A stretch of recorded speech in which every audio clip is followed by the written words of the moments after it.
Bagaimana perkataan Gurgem itu? Kata dia, keimanan itu tidak bisa dilogikakan. Maksudnya, keimanan itu tidak bisa diilmiahkan. Keimanan itu tidak ilmiah. Perkataan ini penghinaan kepada seluruh fakultas agama yang ada di seluruh dunia. Ini saya jelaskan. Misalkan keimanan kita kepada Al-Quran, bahwa Al-Quran ini dari Rasulullah. Itu ilmiah. Bagaimana keilmiahannya? Zaman Sidna Abu Bakar, Sidna Umar ini meminta kepada Sidna Abu Bakar untuk mengumpulkan Al-Quran. Disitulah terjadi pengumpulan data mengenai Al-Quran. Data di pengumpulan data nih. Kenapa? Karena Al-Quran dulu tidak ada di dalam kenyataannya satu kitab yang disepakati oleh seluruh orang bahwa ini adalah susunan lafaz yang dinisbahkan kepada Rasulullah, yang oleh Rasulullah dikatakan ini dari Allah. Itu tidak ada. Nah, makanya pada zaman Sidna Abu Bakar itu dikumpulkanlah pengumpulan data. Bagaimana pengumpulan datanya? Datanya ada di dalam kepala orang-orang. Karena dulu itu verbatim, lewat lisan. Bagaimana supaya bisa jadi data yang bisa diteliti? Dituliskan. Makanya ada Zaid bin Thabit. Beliau itu maksud penulis Al-Quran itu maksudnya apa? Pengumpul data.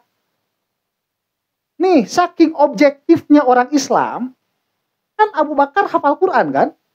Sidna Umar hafal Quran. Kenapa nggak gini Sidna Umar bikin sendiri? Ini Quran, saya hafal. Udah, ini kamu kesini semua. Enggak seperti itu. Saking objektifnya orang Islam, Zaid bin Thabitnya sendiri pun, dia mengeluarkan Al-Quran yang dia hafal di dalam dirinya. Ini adalah Al-Quran yang saya hafal. Itu pengumpulan data. Setelah pengumpulan data, kemudian diteliti datanya itu. Kok bisa ada perbedaan? Memang ada perbedaan. Kenapa? Karena ada yang nasah, ada yang mansuh. Ya, dia mansuh lafzi. Jadi lafadznya dia mansuh. Nah, ini setelah dikumpulkan, kamu tahu nggak ini mansuh? Oh, nggak tahu. Ini udah mansuh loh. Benar kalau udah mansuh? Iya, saya dengar dari Rasulullah. Ini orang sifat semua. Nah, ini apa? Datanya ini kemudian setelah dikumpulkan, datanya diverifikasi. Setelah datanya diverifikasi, kemudian diambil hipotesa. Inilah Al-Quran yang sahih dari Rasulullah. Kalau ini benar Al-Quran yang dari Rasulullah, orang tidak akan ada yang protes. Karena yang lupa, jadi ingat, oh iya ya saya lupa. Yang lupa jadi ingat. Yang nggak tahu ini sudah mansuh, jadi tahu ini mansuh. Jadi tahu ini ada beberapa riwayat. Ini adalah penelitian empiris sehingga keluarlah kesimpulan dari pengumpulan data bahwa ini betul dari Rasulullah Shallallahu Alaihi Wasallam. Dan ini tidak akan mungkin salah. Kenapa? Karena ijma semuanya, nggak ada yang protes. Sedangkan orang Arab itu paling senang protes dulu itu.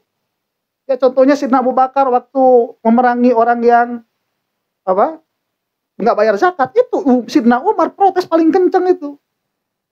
Ini memang selesainya di masa Sidna Utsman. Dan Rasulullah menjamin la tajtami'u ummati ala dolalatin. Umatku tidak akan ijma di dalam satu perkara yang dolalah. Nah ini ya. Jadi Al-Quran itu dia subut ilmiah. Kita mengatakan bahwa Al-Quran ini dari Rasulullah SAW. Bahwa dari cover ke covernya itu tidak ada perkataan selain yang diucapkan oleh Rasulullah.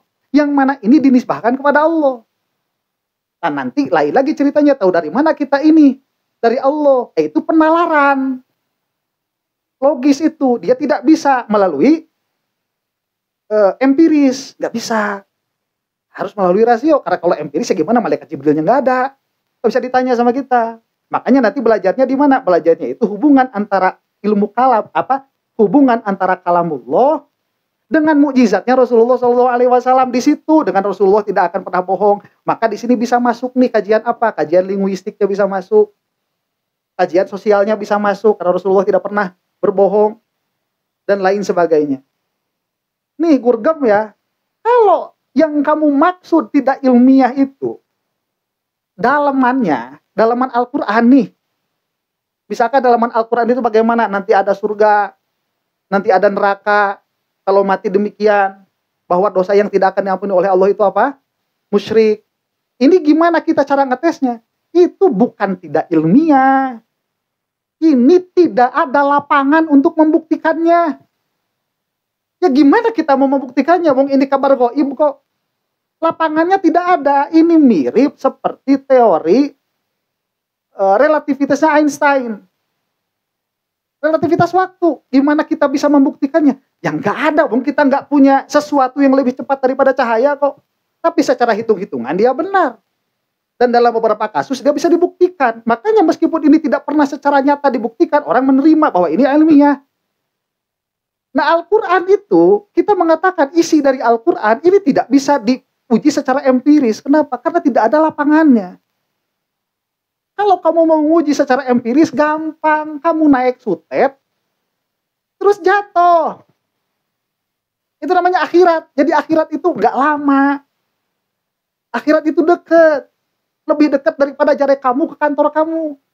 Banyak orang jalan atau naik motor ke kantor 10 kilo. Baru 2 kilo udah mati. Berarti akhiratnya itu lebih dekat daripada kantornya. Baru tuh empiris tuh, manrob buka tuh, kedengeran pakai telinga. Ya. Kata Rasulullah kalau enggak hati-hati, pipis nggak hati-hati, siksa kubur. Tuh empiris tuh. Cuman kalau ini sudah terbukti secara empiris oleh matamu, oleh telingamu, oleh kulitmu sudah terasa itu, kamu nggak bakal bisa balik lagi. Jangan mengatakan ini tidak ilmiah, jangan mengajarkan orang Islam keilmiahan. Bahasa ilmiah itu dari bahasa Arab. Sebelum ada David Hume, sebelum ada Rene Descartes, sebelum ada siapa itu, bukan Oliver Kahn, itu tukang McBahal. Ya, sebelum ada Immanuel Kant. Itu sebelum ada orang-orang seperti itu, orang Islam sudah tahu metodologi empiris itu ada di Al-Quran dipakai. Adapun yang dalamannya ini nanti secara rasionalis, makanya belajar ilmu kalam. Kalau mau empiris gampang, naik sutet ke bawah, udah. Itu langsung empiris seketika itu juga. Tapi lihat, ada beberapa hal yang sudah dibuktikan secara empirik. Sama kayak teori evolusi. Sama kayak relativitas waktu. GPS itu diambil dari sebagian ilmu itu.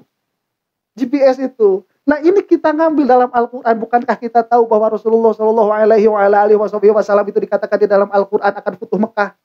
Dan itu sebelum futuh Mekah. Dan apakah itu terjadi? Terjadi.